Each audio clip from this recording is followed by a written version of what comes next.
countries, Danish MP. Now, I was trying to find a point in here that he actually, let me see, let me try it like this, just try this, in the interest of time, would mean. There we go. So it says here, in a post on X on Friday, Yarlov said Denmark does not appreciate the Secretary General of NATO joking with Trump about Greenland like this. It would mean war between two NATO countries, he warned, relating that Denmark has repeatedly refused to consider relinquishing control of Greenland. In a separate post, he wrote that joining the U.S. remains completely out of the question for Greenland, and that such a scenario can only be achieved if the USA invades militarily.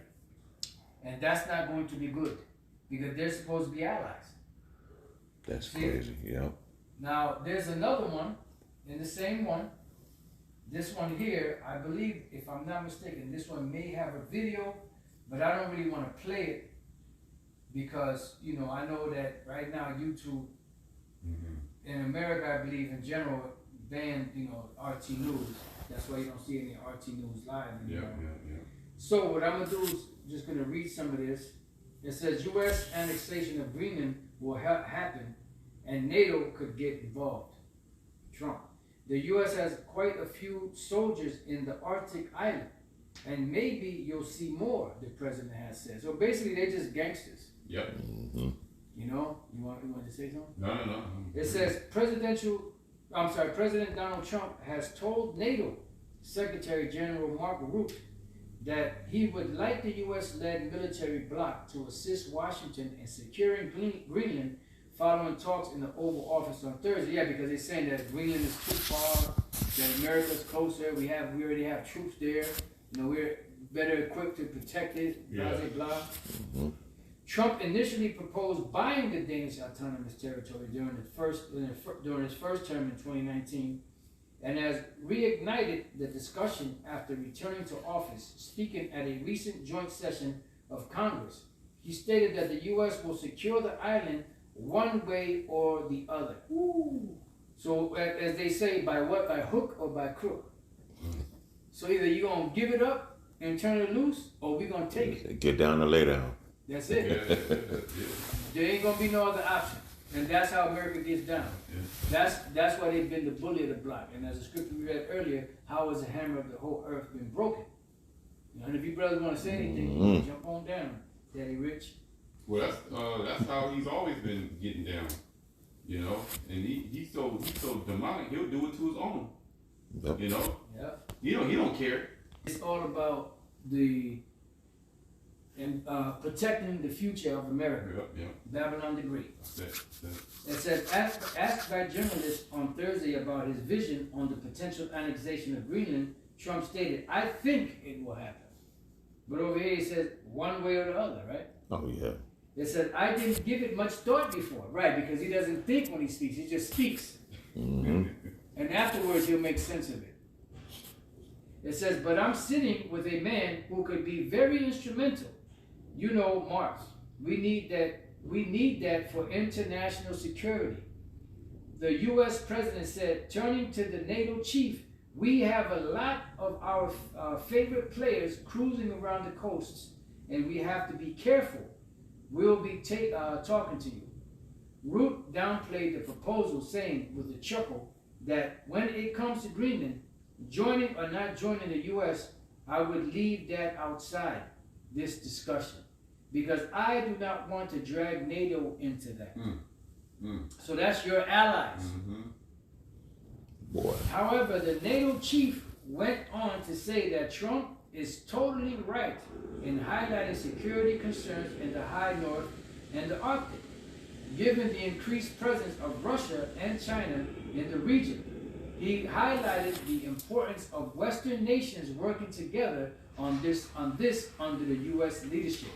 Trump reiterated that the U.S. really needs Greenland. We really need that spot for both national and international securities. I think That's why NATO might have to get involved in a way. America trying to position itself. That's it. That's it. Yep. You know? It says the president noted that the U.S. already has a couple of bases and hundreds of soldiers in Greenland, suggesting that maybe you'll see more and more soldiers go there. So basically, he's just pretty much just telling, look, we're going to take your shit. Yep. One way or the other. It's going to happen. Doesn't matter what you say, it's going to happen. Yep. Get down and lay down. That's it. Matter of fact, hold on deck Isaiah 14 and 4. I already got it. You got it? Okay, beautiful. You got it? Matter of fact, let's read that and we'll come back to this. We'll go get to it. Yep. Isaiah 14 and 4. You got it. Isaiah 14 and 4. That thou shalt take up this proverb against the king of Babylon. Right, a proverb is like a taunting thing. You know? It's like a riddle, but it's like in a taunting fashion. Like when we became a proverb in the byword, they call us niggers, spics, spooks, wetbacks. So they're identifying us but by names that are offensive. Right. You know? So we're out here cursing the devil. Matter of fact, hold on, Isaiah 13 and 1. I'm on down. Okay. You know, we're out here cursing this devil out, telling them you're going down. Yep. You've had control over the world for a long time. Now it's time for you to go down. Boy. Just like you made many people out there miserable and fatherless and motherless and all this, it's your turn. Yeah, the chicken's coming home to roost. Children. The chicken's coming home to roost, as they say. There you go. Oh, you know what? I didn't finish Isaiah 33. That one is okay, so we're gonna come back to another. Yeah. Right, what you're saying, you can go and you can expound upon it. Yeah. Isaiah 33:1. Woe to thee that spoilest, and thou was not spoiled, and dealest treacherously, and they dealt not treacherously with thee. Right. So you robbed people. You dealt. You promised them the sun, moon, and the stars, and you gave them a hot pot of shit instead. You know. So now it's time for you to get your upcomings, or however that saying goes, up and comings, or whatever the hell, however the hell it goes. Go ahead. When thou shalt cease to spoil, thou shalt be spoiled. So now you're at the point where you're almost so comfortable that you're just about to lay back and just, enjoy the fruits of your demonic labor. But that's when you're going to really feel that heat. Like it says in Job 20, when he's about to fill his belly, then the Lord shall cast the fury of his wrath upon him. And the fury of the Lord's wrath is beginning with these different nations and their militaries coming against you. That's it. Was that Joel, the 3rd chapter? Wake up the mighty men. That's it. Let all the men of war draw near. Right, okay. because it's been prepared. It says, and when thou shalt make an end to deal treacherously, they shall deal treacherously with thee. Right. So when you end your wickedness, that's when the payback is gonna come on your ass. So that was it on that, right? Yep. So let's go back to Isaiah 14. Isaiah 14 and 4. That thou shalt take up this proverb against the king of Babylon and say, how hath the oppressor ceased? The golden city ceased. Right. So that throne that you had sitting in the dust, O virgin daughter of Babylon, there is no throne. Because you're about to be taken down. You're about to be wiped off the map. You're about to be wiped off the annals of history. But you'll be written about, but this place is going to be gone. Totally. The Lord hath broken the staff of the wicked and the scepter of the rulers. He who smote the people in wrath with a continual stroke. Right. So the Lord Yahweh has broken the staff of the wicked and the scepter of the rulers. Because the Lord sets up one, takes down another. So it was your time to go down. And that's where the Lord's putting the spirit on you, like the Lord hardened Pharaoh's heart to not let our forefathers go.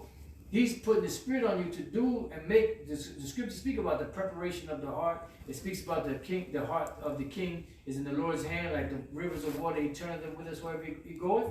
So he's using these devils to make certain moves and certain decisions that are affecting even their allies for them to come and take this devil out. So you're in a losing battle, but you think you're winning because you think you have all the chips in your hand. Right. And you don't. Go ahead.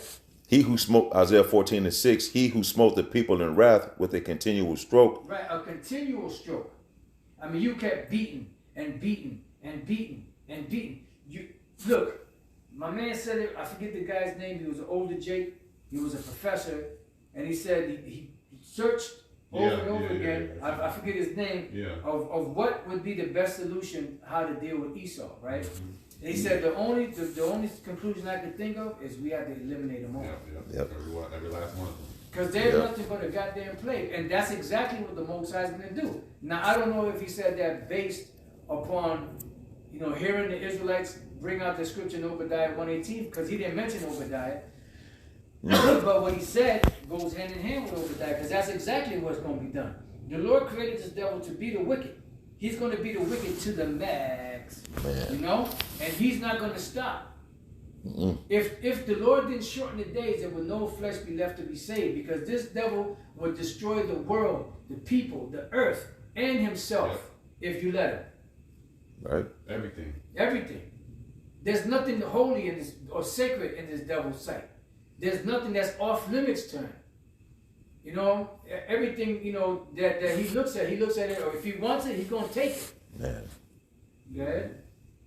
Isaiah 14:6, he who smote the people in wrath with a continual stroke, he that had ruled the nations in anger, is persecuted, and more hindereth, and none hindereth. So basically, when you get your up and comings or whatever, however that goes, nobody's gonna stop it. Nobody's gonna come to your aid. Nobody's gonna, step in and get in the way and say, look, leave him alone. That ain't gonna happen. Now, I'm going to look up this word continual stroke. It's two words. I'm going to look up continual. The word there is balathia. And if you brothers got some precepts, you have to bring it Okay, I just wanted to kind of, before that goes, land back over you said nobody's going to come and save you. Okay, I was thinking about Jeremiah 51:2. Let's go.